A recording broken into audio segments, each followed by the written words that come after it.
Hello,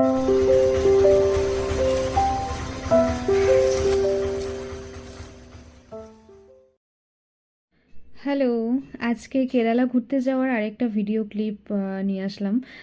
এর আগেও দুটো ভিডিও ক্লিপ আমি আপলোড করেছিলাম। যারা দেখেছো তারা তো জানো।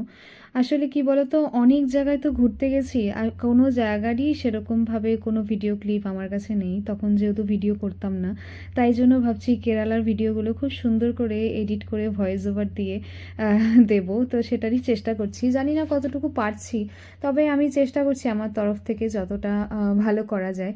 আর এটা আমাদের হচ্ছে সেকেন্ড রিসর্ট কেরালাতে। এটা ওই যে রাস্তাটা চলে গেল এখনই যে দেখালাম, ওই রাস্তাটা ডাইরেক্ট ভার্কালা বিচের সাথে কানেক্টেড, যেটা আমাদের টোটালি আনএক্সপেক্টেড ছিল। আমরা ভাবছিলাম যে রিসর্টের থেকে হয়তো ভার্কালা বিচটা খুব বেশি হলেও 15-20 মিনিট বা আধা ঘন্টা দূরে হবে, কিন্তু দেখলাম যে না, একদম আমাদের রিসর্টটার সাথেই একদম পেছনের দিক দিয়ে কানেক্ট করা ভার্কালা বিচে যাওয়ার রাস্তাটা, যেটা দেখে একদম আমাদের দুজনেরই মন খুব ভালো হয়ে গেছিলো।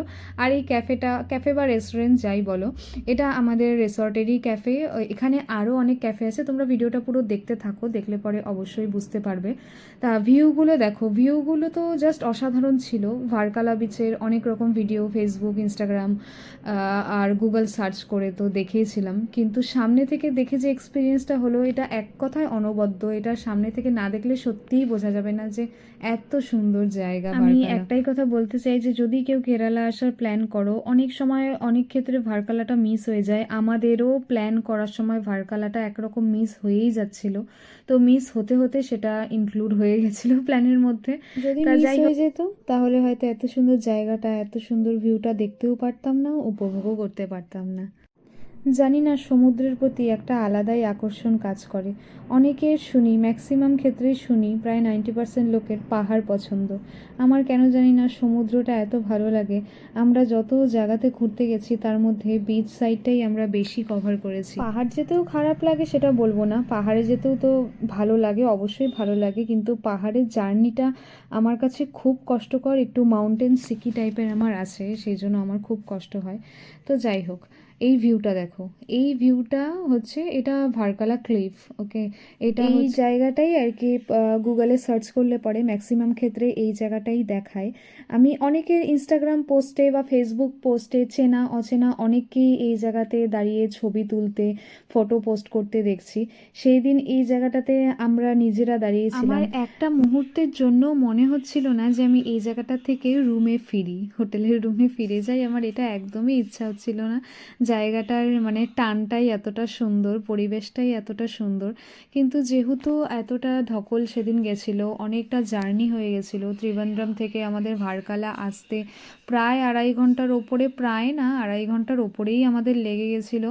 তাই জন্য শরীরটা প্রচণ্ড টায়ার্ড ছিল। আমরা এখানে আসছিলাম এই বিচে নিয়ার অ্যাবাউট ওই 5টার মতো হবে।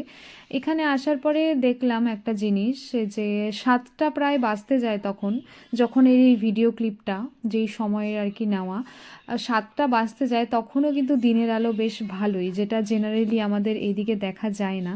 আর এই ডান সাইডের এদিকটাতে ছিল ক্যাফে রেস্টুরেন্ট, অনেক হ্যান্ডক্রাফটের দোকান, জিনিসপত্র অনেক কিছু পাওয়া যাচ্ছিলো। প্রাইসটা একটু আমার বেশি লাগলো, তাই জন্য আমরা ওখান থেকে কিছু কিনিনি। তো যাই হোক, ওভারঅল ভিউটা কিন্তু সত্যিই খুব সুন্দর ছিল। তোমরা যারা কেরালা ভিজিট করবে, প্ল্যান করছো, ভার্কালাটা অবশ্যই রাখবে, এটা আমি আগেও বললাম।